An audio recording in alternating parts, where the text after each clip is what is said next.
भारत के सबसे ज्यादा जीने वाले इंसान। नंबर 5, स्वामी शिवानंद, भारत के 125 साल के बुजुर्ग, जिन्हें अभी हाल ही में पद्मश्री अवार्ड दिया गया था। इनका नाम स्वामी शिवानंद है और उनका जन्म 8 अगस्त 1869 को हुआ था, जैसा कि आप उनके आधार कार्ड में देख सकते हैं। और ऐसा आधार कार्ड भी आपको शायद ही कभी देखने को मिले। न्यूज में आए तो लोगों ने पता करने की कोशिश की आखिर इनकी जीने का राज क्या है, जो कि अभी 125 साल के हैं और पूरी तरह से हेल्दी हैं। तब उन्होंने बताया कि उनके डेली रूटीन की वजह से जी रहे हैं और डेली 1 से 2 घंटे योग करते हैं। वह खाने में ज्यादा मसाले वगैरह भी नहीं खाते। नंबर 4, तपस्वी जी महाराज। इनका जन्म 1770 में हुआ था और मृत्यु 1856 में हुई थी। यह 186 सालों तक जीवित रहे थे।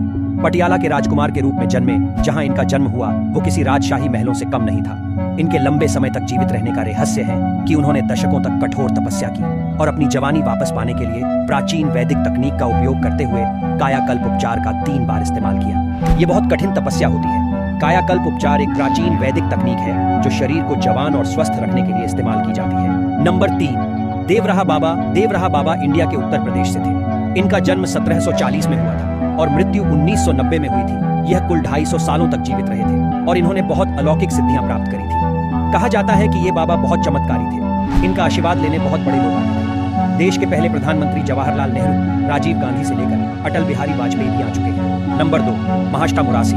यह शख्स पिछले 181 साल से जीवित है और जो अभी भी अपनी मौत का इंतजार कर रहे हैं। उत्तर प्रदेश के वाराणसी के रहने वाले महाष्टा मुरासी अपने बारे में बताते हुए कहते हैं कि उन्हें लगता है कि मौत उनके घर का रास्ता भूल गई। मुरासी अपने बारे में बताते हैं कि उनका जन्म 1835 में बेंगलुरु में हुआ।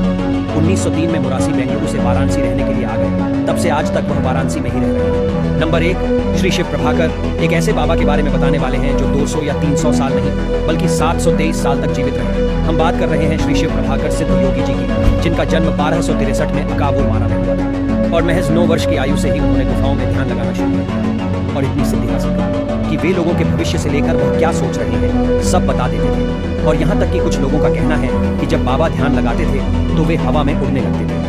अपने 723 साल के जीवन काल में उन्होंने अपने शरीर रूप को 17 बार बदला था। उनके पास इतनी ज्यादा सिद्धियां थी कि दक्षिण भारत के 18 सिद्ध योगी में गिने जाते थे। 6 अप्रैल 1986 को उन्होंने केरल के पहाड़ों में समाधि ली।